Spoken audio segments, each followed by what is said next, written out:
This channel does not promote any violent, harmful, or illegal activities. All content provided by this channel is meant for an educational purpose only. SIR এর শুনানিতে অনিয়মের অভিযোগ, CEO দপ্তরের তৃণমূল শুনানিতে পর্যাপ্ত সময় দেয়নি কমিশন। অভিযোগ চন্দ্রিমা অরূপের। এসআইআর এ মৃত্যু মিছিলের দায় কে নেবে? কমিশনকে তোপ তৃণমূলের। নাম বাদ দেওয়াই কমিশনের আসল লক্ষ্য, অভিযোগ তৃণমূলের। বৈধ ভোটারের নাম বাদ দিলে মানব না, হুঁশিয়ারি তৃণমূলের প্রতিনিধি দলের। ইআরওদের ক্ষমতা কাড়া হচ্ছে বলেও অভিযোগ করছে তৃণমূল কংগ্রেস।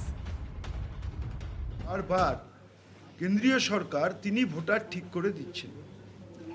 প্রথম কথা যে 55 লক্ষ নাম বাদ দেওয়া হলো, তার তালিকা তো যে কোনো মানুষ পেতে পারেন, পাবলিক ডোমেনে আসা উচিত। কেন এই 55 লক্ষ মানুষের নাম পাবলিক ডোমেনে আনা হচ্ছে না? এটাই তো একটা সবথেকে বড় ষড়যন্ত্র, একটা বড় কেলেঙ্কারি। এই 55 লক্ষের নাম ইলেকশন কমিশন তার ওয়েবসাইটে দিক। এটা হচ্ছে পুরোপুরি বিজেপির অফিস। যেটা বিজেপি ঠিক করে দিচ্ছে, যে টার্গেট, সেটাই ফুলফিল করার চেষ্টা করছেন এই নির্বাচন কমিশন।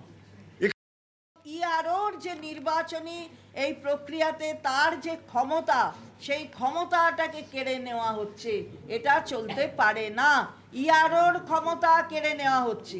এই স্কুলের কোনো ব্যাপার কি অন্য কোনো রাজ্য থেকে তাকে তার ভেরিফিকেশনের বৈধতা নিয়ে আসতে হবে, তারা 5 দিনের মধ্যে কি করে এই কাজটা করবে? অর্থাৎ আপনি মানে মুখে সময় দিচ্ছেন কিন্তু বাস্তবে কোনো সময় দিচ্ছেন না। আরে বাদ গিয়েছে কেন?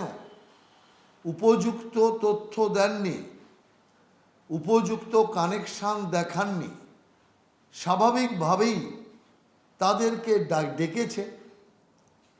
ইলেকশন কমিশন তো চিরতরে নাম বাদ দিয়ে দেয়নি, ডেকেছে, কাগজপত্র পরীক্ষা করবে।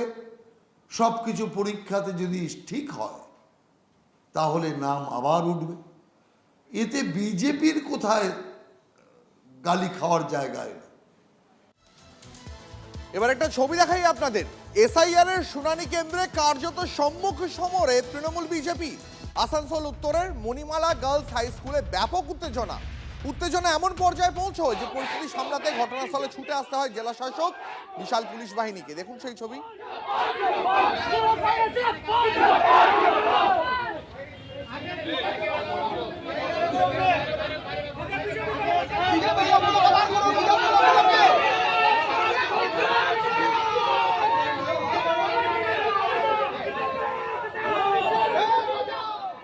আর একবার যে ছবি আপনাদের দেখাবো, এসআইআর এর শুনানি কেন্দ্রের সম্মুখ সমরে তৃণমূল বিজেপি।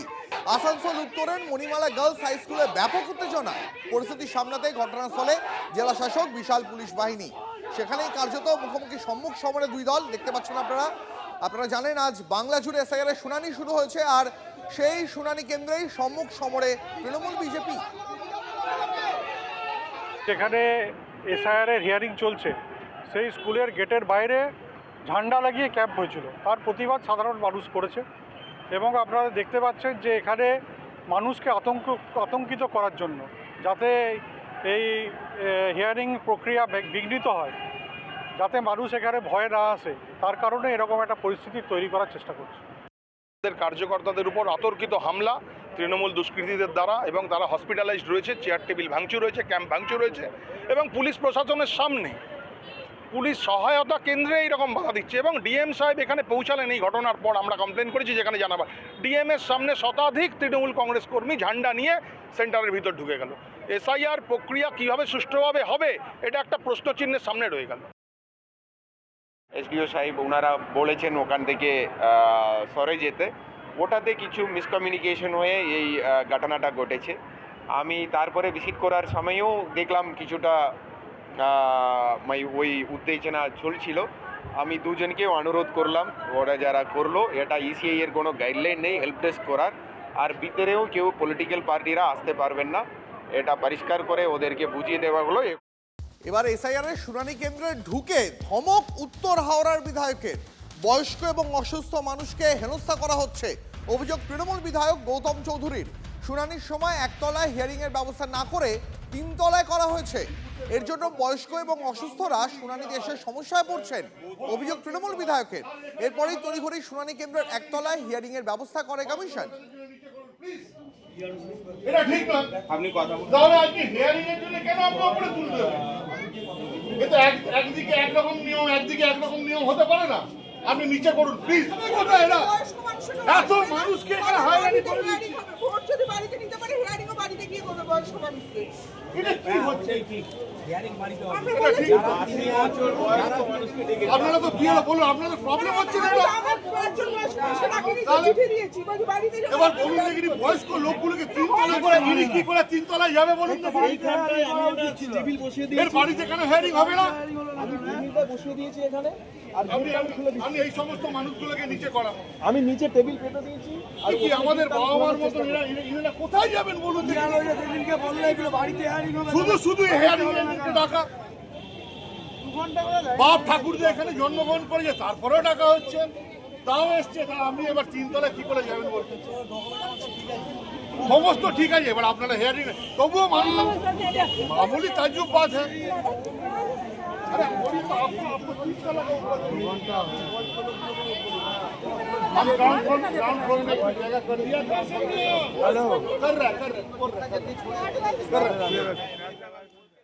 আমাদের প্রতিনিধি সুব্রত এই মুহূর্তে রয়েছে আমাদের সঙ্গে। সুব্রত, এসআইআর এর শুনানি কেন্দ্রে ঢুকে কোনো রকম অনুরোধ বা মানে অনুরোধ নয়, একেবারে সোজাসুজি ধমক দিতে শুরু করে দিলেন উত্তর হাওড়ার বিধায়ক। পরিস্থিতি এই পর্যায়ে পৌঁছলো কেন? দেখো, একেবারে আমরা জানি এসআইআর শুরু হতেই কিন্তু উত্তর হাওড়ার এই বিধায়ক রাস্তায় দাঁড়িয়ে তিনি মিটিংয়ে বলেছিলেন যে কাগজ আমরা দেখাবো না, অর্থাৎ হিয়ারিংয়ে কোনো রকম ভাবে অংশগ্রহণ করবেন না মানুষজন। কিন্তু আজকে সকাল থেকেই যখন হিয়ারিং শুরু হয় উত্তর হাওড়ার ওই হিয়ারিং সেন্টারে অর্থাৎ শুনানি কেন্দ্রে, বিধায়কের কাছে খবর আসতে থাকে যে বয়স্ক মানুষরা তারা অসুবিধায় পড়েছেন এবং তিনতলার ওপরে ওই শুনানি কেন্দ্র করা হয়েছে বলে 70 থেকে 75 বছর বয়সী যারা রয়েছে তারা কিন্তু উঠতে নামতে সমস্যা হচ্ছে। এবং এই অভিযোগ পাওয়ার পরেই বিধায়ক কিন্তু সেখানে যান এবং তার কথা বলার যে ধরন, সেই ধরনের মধ্যে অ্যাপ্রোচের একটা ভাব ছিল এবং তিনি রিকোয়েস্ট করেছেন, এমনটাও কিন্তু শোনা যাচ্ছে যে এই শুনানি কেন্দ্র একতলায় অর্থাৎ একদম নিচের তলায় কেন করা হলো না। কারণ তিনি বলছেন যখন ভোট কেন্দ্র নিচের তলায় হতে পারে তাহলে শুনানি কেন্দ্র কেন উপরে হবে। সাধারণ মানুষ বা এলাকার মানুষজন তার এই দাবিকে সমর্থন করছেন, কিন্তু বিধায়ক জানাচ্ছেন বা বিধায়কের সঙ্গে কথা বলে আমরা যেটা জানতে পারছি যে বিধায়ক মানুষের দাবি মেনেই কিন্তু সেখানে গিয়ে তাদের কাছে অনুরোধ করেছেন মাত্র। তারপরেই কিন্তু এই শুনানি কেন্দ্র তিনতলা থেকে একতলায় স্থানান্তরিত করা হয়। ধন্যবাদ সুব্রত। নাম বাদ যেতে পারে এই ভয়ে এসআইআর এর শুনানি লাইনে অশীতি পড়ে না। এই বয়সে হয়রানির শিকার হতে হচ্ছে অভিযোগ শুনানি লাইনে দাঁড়ানো বৃদ্ধ বৃদ্ধাদের। বয়সের ভারে কার্যত নুয়ে পড়েছেন 81 বছরের বৃদ্ধা সাবিত্রী মজুমদার। তিনিও আজ লাইনে দাঁড়িয়েছেন।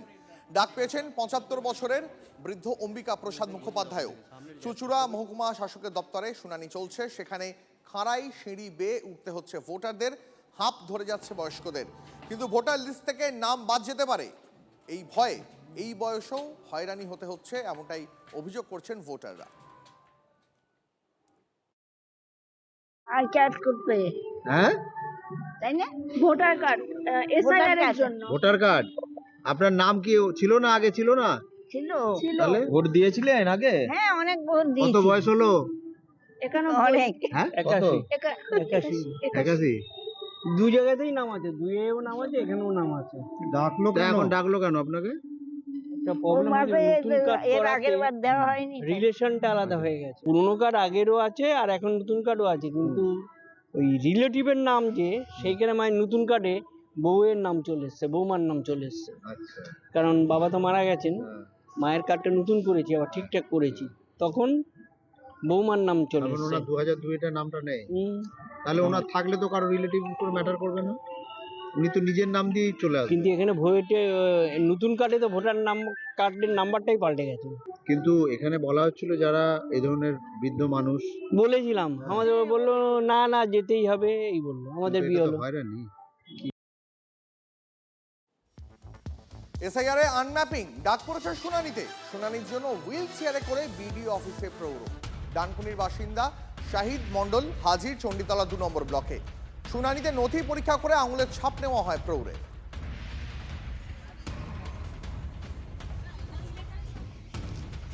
এখানে আমাকে ডেকেছিল। আচ্ছা, আমি এই কারণেই যে এসেছি, আমার এই প্রবলেমের জন্য। হ্যাঁ, প্রবলেম আমার মিটে গেছে, আসছি আর বাড়ি যাচ্ছি। ভোটার কার্ড আছে? ভোটার কার্ড আছে। সেগুলো দেখিয়েছেন? হ্যাঁ সব হয়। কি করেন আপনি? মানে আগে জোগাড়ে কাজ করতো, এখন ভিক করে খাই, এই এর যে কাছে ওর কাছে চেয়ে খাই। সমস্যা হলো না?